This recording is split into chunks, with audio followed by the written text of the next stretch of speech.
aclamado por audiência mundial. É o nosso Fala Docente. E estou com uma figura nova para esse momento, a professora Jaqueline. O Luiz Henrique já é de casa, já nos conhece há algum tempo, nós nos conhecemos também, temos uma intimidade. E aí estava explicando a ela, né, a dinâmica do Fala Docente é algo mais leve, né, algo para o seu cotidiano você possa ouvir, né, além de receber conteúdos, além de receber conhecimento, também receber alegria, motivação para aguentar esse cargo, aguentar esse ofício.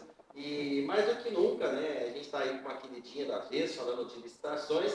Novamente falaremos aqui sobre a Lei 14.133, que houveram algumas diferenças, né, nos últimos dias aí. Cai decreto, sobe lei complementar, como é que é o nome da outra lei lá que está conversando hoje? Medida provisória. Desculpa, né, MP, medida provisória, né, ficou de votar e não votaram. E aí fica aquela confusão, ou aquele apelo, ou aquele apelo a 8666, e que essa, se foi, não tem mais o que fazer. Acabou 8666, e agora, de vez, definitivamente, está o prazo correndo. Mais uma vez, todo mundo, né, vai falar assim, nossa, está em cima da hora, para aplicar 14.133. Professora Jaqueline, por gentileza, fala um pouquinho da sua experiência, como é que é trabalhar no serviço público. Você foi muitos anos já, né, servidora pública, ainda atua na gestão pública, mas comente um pouquinho aí desse seu histórico.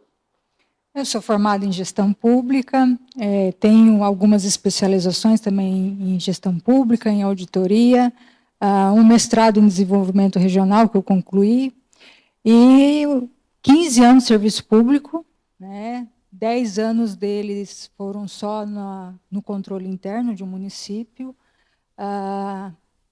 e é uma demanda muito grande, e se a gente fizer uma retrospectiva, né, de quanto de 10 anos para cá vem aumentando a demanda e a exigência que o servidor público faça capacitação, que demande mais estudo para ele, e que é o que nós aqui tentamos, né, ofertar para esses servidores, que é nosso público-alvo, referenciando mais especificamente os problemas que acontecem no nosso dia a dia, né, na frente do serviço público, das demandas da população, com orçamentos apertados, com leis e exigências cada vez mais. E agora a 14.133 veio e não vai embora, né, esquece o 866, né, e que a gente tenha aí um planejamento melhor e que cada vez a gente tenha um serviço público com mais eficiência, né, para os nossos cidadãos. É verdade. Por gentileza, a minha esquerda aqui, eu vou brincar ali sobre o que é uma lei, e ele começou a falar de todas as leis. Então, você parece aqueles professores malucos que gostam daqueles nomes, sabe? Fica repetindo. E vou falar para você repetir bem rapidinho, só para você travar a sua língua. Comente aí, fazendo um favor para os nossos telespectadores, quem é você, e sobre essa hierarquia, né, que você nos trouxe ali rapidinho nos bastidores. Parece que tem um erro nessa medida provisória, né, no que entrou, no que foi, no que revogou. Fale um pouquinho disso. Vamos lá. Boa tarde, pessoal. Mais uma vez um prazer estar aqui conversando com vocês, com o Bruno, né, nosso amigo de longa data, professora Jaqueline, começando agora, né, conosco aqui na Unipública, na Uniflex. Seja muito bem-vinda, né? A minha formação é jurídica, né? Eu sou procurador da Câmara de Jacarezinho, formado em Jacarezinho. Eu tenho, a exemplo da professora, algumas pós-graduações concluídas e algumas em andamento, né? O mestrado também eu concluí em 2019, na área jurídica, né? Ciências Sociais Aplicadas, lá em Jacarezinho também. Servidor público, né? Da Câmara Municipal lá de Jacarezinho, tudo Jacarezinho, pelo amor de Deus. Eu devia andar, eu devia pedir um patrocínio da Lacoste, né? Vai que cola. Enfim, sou procurador da Câmara de Jacarezinho desde 2010, então tenho uns 14, beirando uns 14 anos aí de Câmara, né, de modo que é muito gratificante a gente poder vir aqui a Curitiba e ver o nosso trabalho reconhecido pelos alunos que gostam, que elogiam, que vêm no dia a dia tirar dúvida, porque a gente, na condição de professor, a gente fica à disposição dos alunos, né? O nosso WhatsApp a gente passa para todo mundo, os alunos têm acesso, né? E eu acho gratificante esse reconhecimento que os alunos têm, que às vezes a gente não tem no serviço público, mas na docência eu tenho identificado muito mais gratidão do que na própria administração como um todo. E tem sido uma experiência bacana. Com relação a esse vai, não vai da 8666, o que a gente tem de novidade é que a medida provisória ela tinha um prazo para ser votada, para ela ser convertida em lei. No entanto, o Congresso Nacional ele simplesmente não votou essa lei, o prazo, né, passou e a lei, no jargão, né, diz caducou. Não é tecnicamente adequado falar caducar, mas enfim, não falar o popular, a lei, a medida provisória caducou. Então, e agora? Inclusive, eu estou com o meu celular aqui, o Zap que não para, né? Um colega meu, procurador também de Câmara ali do município vizinho de Ourinhos, João Paulo Penha, o doutor João Paulo, acabou de mandar um e-mail, um Zap para mim. E aí, Henrique, e agora? O que a gente vai fazer? Não podemos mais usar a 8666, né? Em função da caducidade da medida provisória? Aí eu falei, não, João, calma. Existe uma lei complementar, a lei complementar 198 de 2023, que ela veio e manteve a vigência da 8666 até 30 de dezembro de 2023. Então, por mais que a medida provisória, que há algum tempo atrás deu uma sobrevida para a 8666 e a 10520, e aqueles dispositivos do RDC, por mais que essa medida provisória não tenha sido convertida em lei, uma outra lei veio e deu essa sobrevida, né? Então ela foi parece aqueles filmes de zumbi, né? Morre, mas não morre. Então o que acontece? A crítica que a gente estava conversando aqui, o Bruno estava brincando, é que o instrumento normativo utilizado, na minha humilde opinião, né? O José Afonso da Silva concorda comigo, aliás, eu concordo com ele, né? Porque eu usei do livro dele, né? Quem sou eu, José Afonso, pelo amor de Deus. Ele vem e fala o seguinte, olha, lei complementar, ela vai tratar de matéria atinente às leis complementares. Então, se a Constituição vem e diz, olha, tal tema vai ser regulamentado por uma lei complementar, você vai se utilizar da lei complementar. O que o Congresso Nacional fez? Ao invés de votar a medida provisória e convertê-la em lei ordinária, o Congresso veio e fez o seguinte, estava tramitando um projeto de lei complementar, onde ele ia regulamentar a questão dos repasses do FPM para os municípios que tiveram um decréscimo populacional em função do censo, e colocaram um artiguinho naquele chamado contrabando legislativo, olha a malandragem, o contrabando legislativo, onde eles incluíram uma matéria estranha no bojo desse projeto de lei complementar, que é a ressuscitação, não sei o que é ressuscitar, que ela não chegou a morrer, a manutenção da vigência da 8666, né? Aquele artigo 193, inciso 2 da 14133, ele foi alterado por meio dessa lei complementar 198 que está vigente. Então, a rigor, esqueçamos por hora a medida provisória e vamos nos apegar à lei complementar 198. Só que a crítica que se faz é a seguinte, você não usa uma lei complementar para alterar uma lei ordinária. Na minha visão, existe um erro na técnica legislativa, com todo respeito ao Congresso Nacional, porque, a rigor, uma lei ordinária tem que ser alterada por uma lei ordinária, pelo princípio do paralelismo das formas.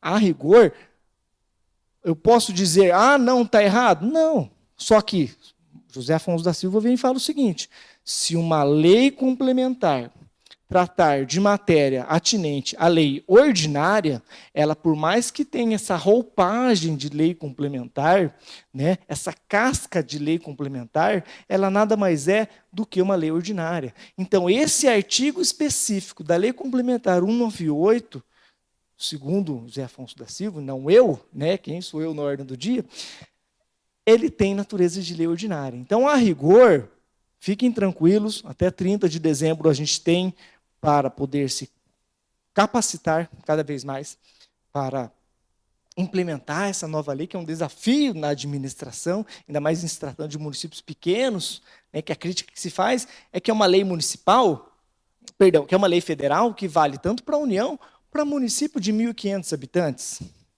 Né? Essa é a crítica que se faz. Como você vai exigir um estudo técnico preliminar, né, esses instrumentos de planejamento mais complexos, que não são tão complexos assim, mas no município de 1.500 habitantes.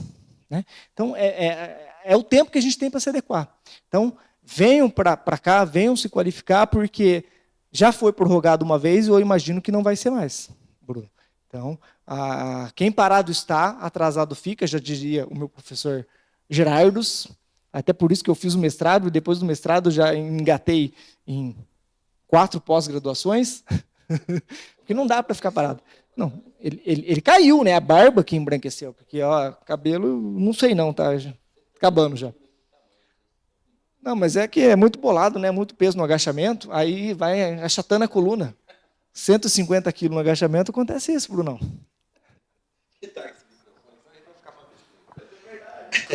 Obrigado pela contribuição, muito bem válido. Estamos no início aqui do mês de agosto, né? E tão logo essa novidade, foi no final de julho, e a professora Jaqueline está aqui atendendo uma turma, e tem ali, foram 3 professoras e 15 mulheres estão ali junto com ela. Você conseguiu falar junto com aquele monte de mulher? É porque, com todo respeito, as mulheres têm uma fala mais alongada, né? Geralmente assim, só um parênteses, que a mulher ela começa a falar mais cedo que o homem, e tem uma expectativa de tão maior, para poder falar tudo aquilo que ela diz.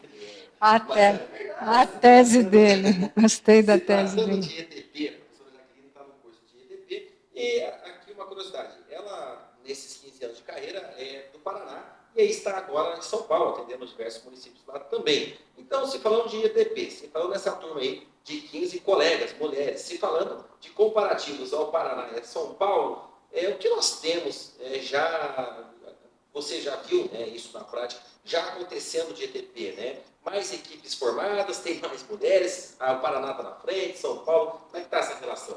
Olha, não é puxando a sardinha para o meu lado, porque sou mulher, mas as mulheres elas são mais detalhistas, né, que os homens, e na área de planejamento, que é o que o ETP vem, né, ele é um instrumento de planejamento na 14133, ele vai ser a referência para os demais, né, para o termo de referência, projeto básico.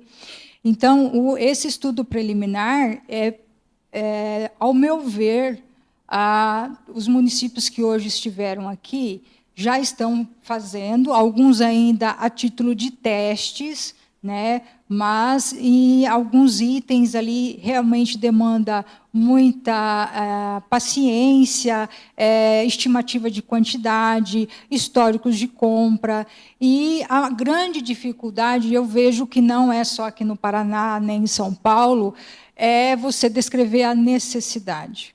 Essa necessidade é a grande dificuldade, porque às vezes a gente acha que a necessidade já pensa na solução. Nosso cérebro ele não pensa em necessidade, ele pensa na solução daquele problema. Então ele fala assim: eu preciso comprar um carro. Aí você vai falar: mas é a tua necessidade? O que você precisa? Né? Então, eu acho que o primeiro exercício é entender o problema que se quer resolver.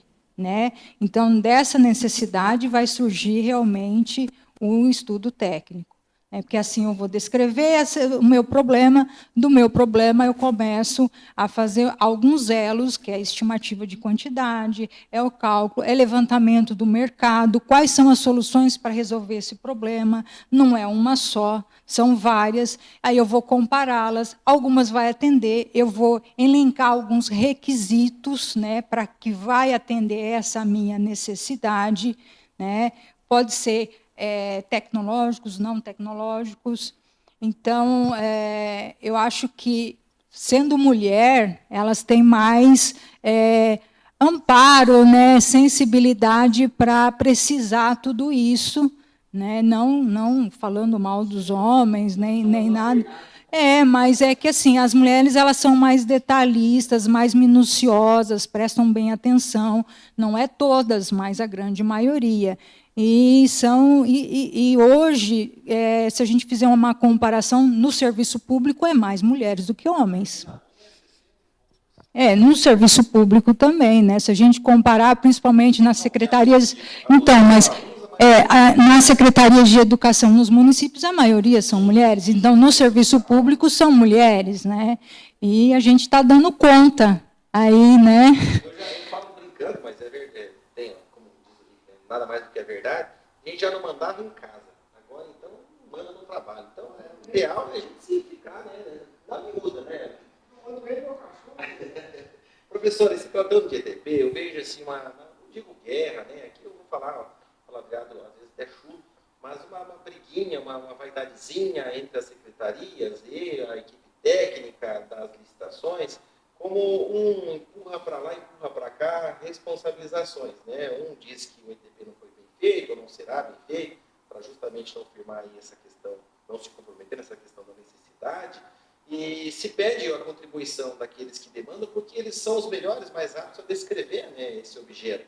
E não consegue adaptar isso da maneira correta, e ali o jurídico, né, ou o pessoal das licitações não se entendem. E o projeto, né, o problema se finda ali na fase interna já como desistente. E a gente vê muitas licitações publicadas com erros gravíssimos, né, sem essas descritivos, né, sem esse estudo, onde o fornecedor se aproveita. Como que a gente solucionaria uma visão em que um secretário lá de obras, um engenheiro, um arquiteto, né, com uma vontade, né, uma perícia técnica para realizar uma obra e transcrever isso com a nova lei de licitações de uma maneira técnica pela visão jurídica? Como você vê essa aliança? Bom, eu acho que primeiro a administração ela precisa definir os procedimentos, né? E aí vem a 14133 elencar, além do planejamento, né, como um princípio basilar, vem também tratar da segregação de função. Então, cada área tem uma responsabilidade e que não adianta eu fazer o edital e eu fiscalizar. Então, eu preciso ter segregação de função. O fiscal, a obrigação dele é fiscalizar, não é ele elaborar edital, né? Ele pode, sim, acompanhar a elaboração, ele auxiliar a elaboração, mas não é ele, a responsabilidade não é dele. Eu acho que assim, a gente precisa aproveitar no serviço público o conhecimento de todos, né? Numa construção, porque há sempre, a intenção é o interesse público acima. Né? Então, a gente precisa aproveitar o conhecimento técnico de cada um para que as aquisições, né, que serão feitas daqui para frente tenham uma eficiência melhor, né, para atingir. Nem sempre pegar o princípio da economicidade. O melhor preço, né, o menor preço uma questão hoje já pacificada, que não é isso que vai atender minha necessidade, né? Mas sim algo que vai atender realmente o meu problema de uma forma melhor. Né? Pegando um exemplo, falar assim, eu preciso construir uma escola. Será que eu preciso? É uma necessidade? Eu não posso ampliar as salas de aula das escolas que eu já tenho?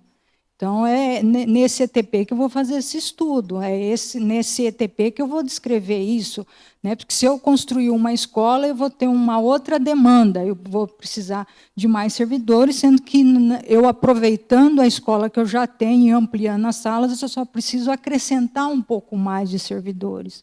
Então, isso, né, vai dando ênfase para que a gente vai exercitando essa questão do nosso problema com uma solução melhor e mais viável. Né? E aí eu enfatizei bastante.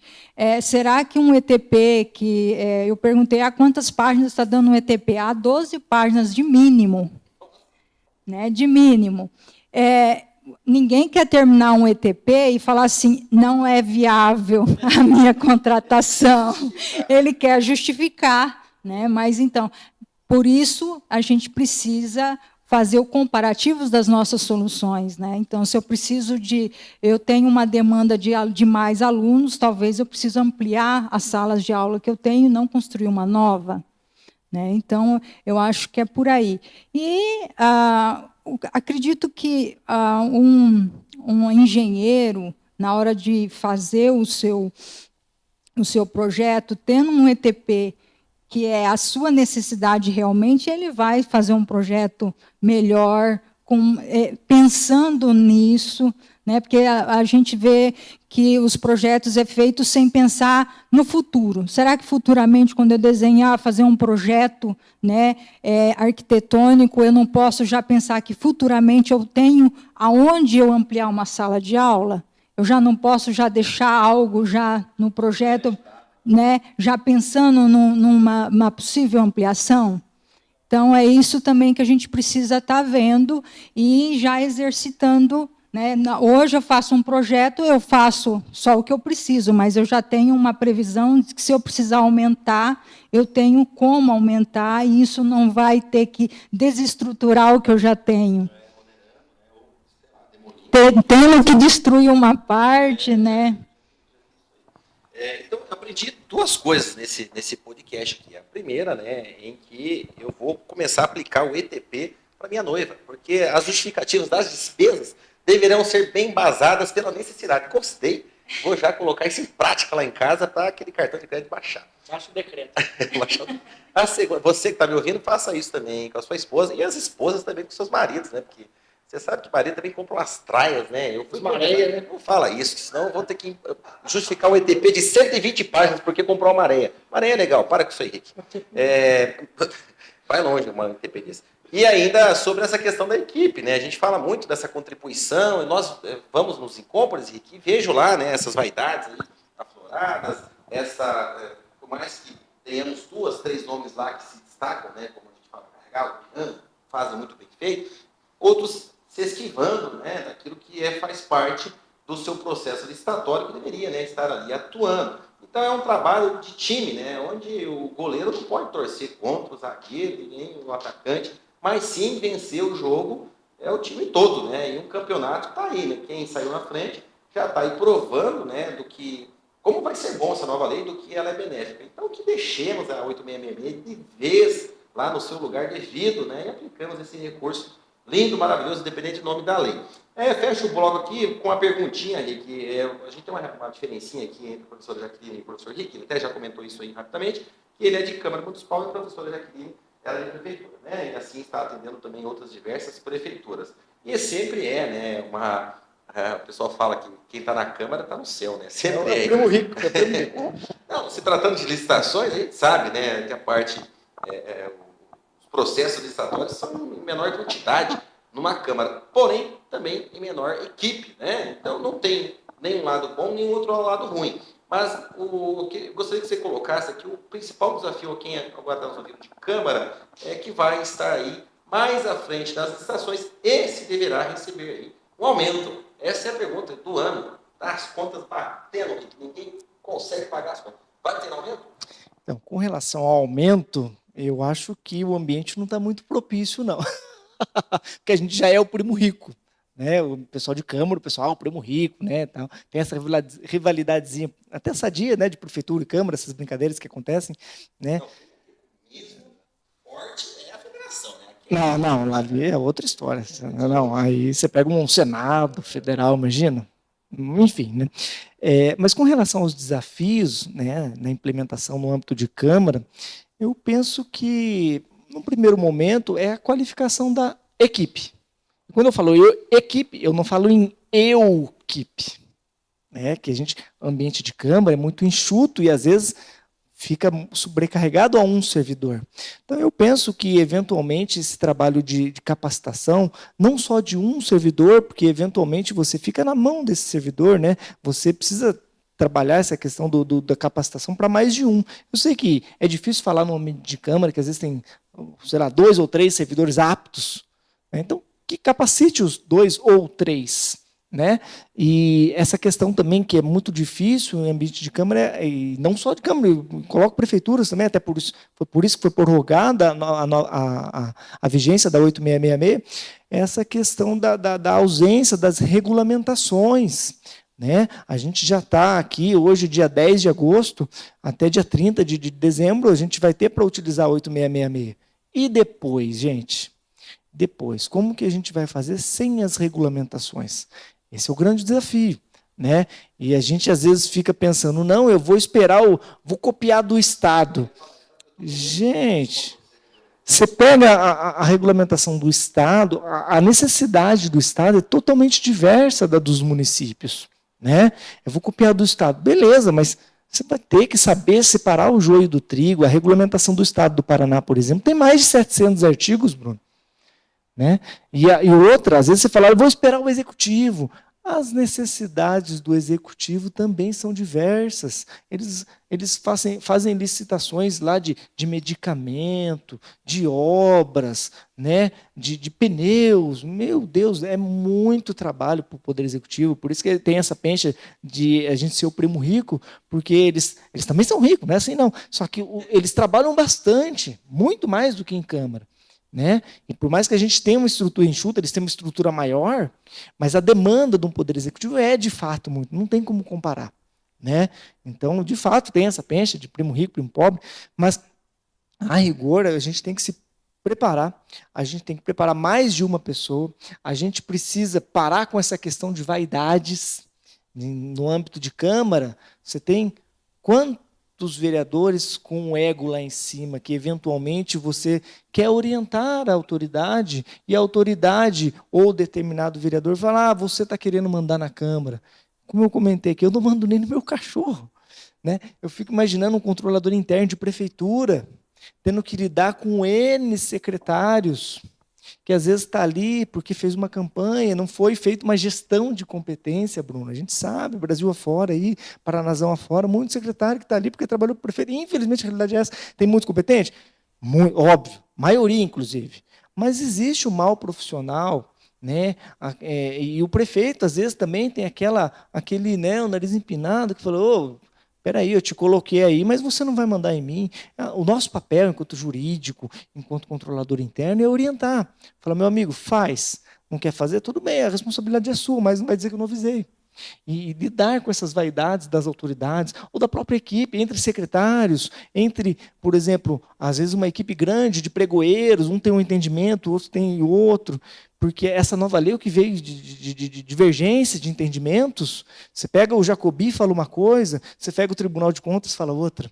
Você pega o Marçal, fala uma coisa, você pega o Edgar Guimarães, fala outra. E aí?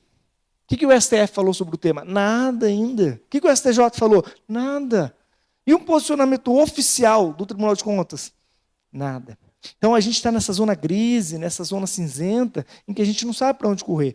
E, às vezes, você vem e faz um curso de um Tribunal de Contas, um curso na Unipública, um curso, sei lá, em outra instituição, numa pós-graduação, que seja, após da própria Uniflex, que você vai trazer um conhecimento que, eventualmente, não é o que vai prevalecer. E a gente tem que estar aberto a essas novidades, aceitar que, eventualmente, eu adotei a corrente equivalente. O pessoal do direito não erra, sabe, né? Mas adota uma corrente minoritária, né? E tem que ter essa humildade de pensar, olha, eu não sou o dono da verdade, né? Então, nesse ponto, eu estou equivocado. E, principal de Câmara, para finalizar, evitar a tal da equipe. Não dá para cobrar o escanteio, subir e cabecear. Tá? Então, tem que ter a segregação de funções, tem que ter a gestão de competências, que nem a professora falou. A gente tem que aproveitar a qualidade de cada um dos servidores. Cada um tem experiência numa área, um know-how numa área, a gente tem que aproveitar. Não existe o professor de Deus, cara que sabe tudo. Né? Até porque o conhecimento, não dá para você saber tudo de tudo, você tem que afunilar, eu sei só aquilo. Passou daquilo, o mestrado e o doutorado é isso. O cara é mestre, ele sabe tudo. Não, ele sabe menos do que os outros, mas daquele tema ele manja. Né?